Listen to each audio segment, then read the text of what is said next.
Hi guys, good morning. Ah, ito pala yung bago kong motor na 400cc Motor Star. Um, Cafe Racer. Ito yung 400cc na pwede mo nang idaan ng expressway. Nung bilhin ko to, wala pa ito. Walang saddle box, wala ring top box. At saka yung gulong niya ay pang rough road. So nagpalit na rin ako ng gulong. Saka ito. Tapos may mga pinalagay na rin akong bago dito katulad nito. Yan. Ako na rin nagpagawa niyan. So totally ano lang talaga.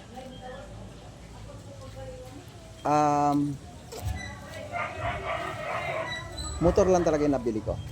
I mean, parang stock talaga siya. Walang mga kung ano-anong mga accessories.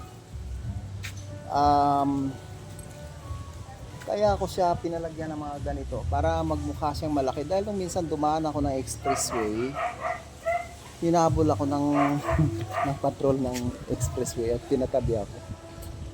At tiningnan yung tiningnan yung rehistro ko. So pinakita ko naman at okay naman, wala namang problema kasi legal naman sa express. Kaya lang nagtaka sila bakit daw ang liit para daw sa 400cc. Kaya ang ginawa ko, naisip ko para magmukha siyang malaki, nilagyan ko ng top box, nilagyan ko ng box sa side. So para magmukha siyang malaki. So sa ngayon okay naman siya. Okay na. Hindi na rin ako sinisita doon sa expressway. Check natin yung tunog ng andar niya.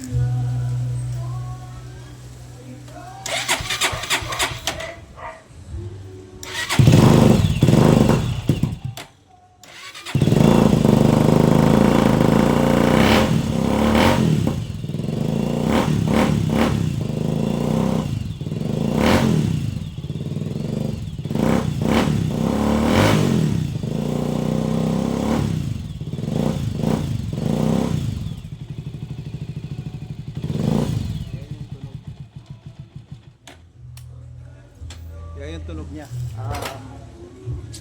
Nakaka-istorbo sa kapitbahay. Medyo maingay. So yun. May tulog yan sa kabila.